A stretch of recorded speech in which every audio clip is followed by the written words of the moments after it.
The dollar has nothing to fear, I don't think, from Bitcoin.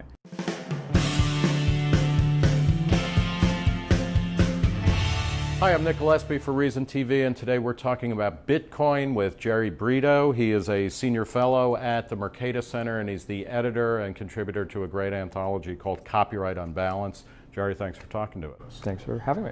Bitcoin is a decentralized currency. It's because there is no central bank in Bitcoin. Talk a little bit about how it operates as a, as a thing. So that's one of the main features of Bitcoin, is that it's a decentralized digital currency.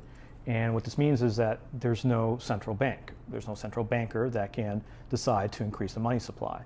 The other aspect of it is a payment system, right? So that's the other part of being a decentralized currency. By being decentralized, this means that there is no central bank, but also no Bitcoin company, right? So if you think about the way we do online transactions today, you can think of PayPal. And so why do we need PayPal? Why can't I just send you cash over the wires the way I send you an email? Well, the reason is that you need somebody to keep a ledger that has all of our balances. And if I'm going to send you some money, it deducts it, the company, PayPal, it's a trusted third party, deducts the amount from my account and adds it to yours. If we didn't have a trusted third party until now, I could basically spend money twice. I could send you an amount, and because it's digital, I can make a copy of that cash and send it to somebody else a second time.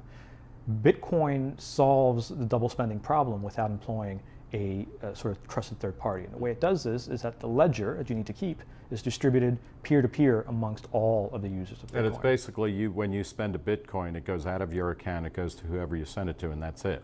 And that's it. And basically all of the other nodes, it's kind of like BitTorrent, right? So you just all join peer-to-peer. Your transaction is completely public, and it is transmitted across the entire network, and it's reconciled by everybody. And everybody sort of vouches like, yep, this is. What kind of transactions is Bitcoin most often used? Right, so probably the most popular use of Bitcoin right now is gambling. Probably approximating 50% of transactions on a Bitcoin network are gambling. The other ones you can imagine is like retail or selling of goods and services. For example, WordPress.com is probably the most prominent company that takes Bitcoin, also Reddit.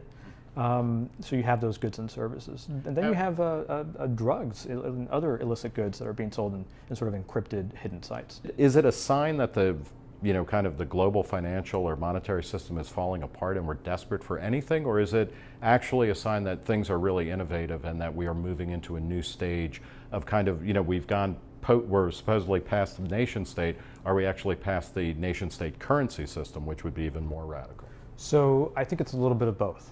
I think that especially after the events in Cyprus, this sort of capture, it's this idea that you have this currency that could be traded online, so it's a bit more portable than gold, that can't be inflated, sort of captured a lot, the mind of a lot of people. And so this became a news hook that the media could use to report about Bitcoin, and so this is, I think, why it's gotten so much attention. So I think a lot of it is fear of either hyperinflation or sort of asset controls, or basically seizure.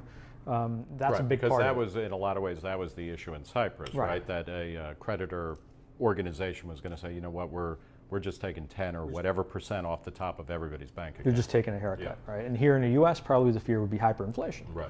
What will have to happen, or can Bitcoin become a kind of mainstream currency or payment system? And if so, what has to happen for that to occur? Okay, so again, those are two separate questions. Can it become a mainstream currency? I don't think so, right? So it's never going to be in true competition with the dollar, right? The dollar has nothing to fear, I don't think, from Bitcoin.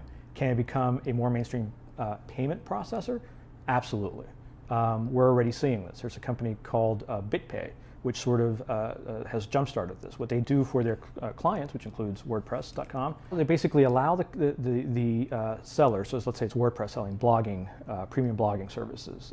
Somebody in Iran wants to buy some of this. It's a dissident, wants to put up a blog.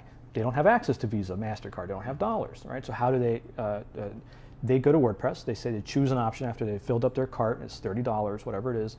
They choose an option to pay with Bitcoin. At that point, they're taken to BitPay. They pay with Bitcoins, and BitPay deposits dollars into WordPress's account. So WordPress never touches any Bitcoins. And it is much cheaper for everybody involved than PayPal, Visa, and it's now all parts of the world that don't have access to those payment processors do. Well, we'll leave it there. We have been talking with Jerry Brito. He's a senior fellow at the Mercatus Center, and he's also the editor of Copyright on Balance, an absolute must-read anthology about copyright and intellectual property laws. Jerry, thanks for talking to us. Thanks for having me. For Reason TV, I'm Nick Gillespie.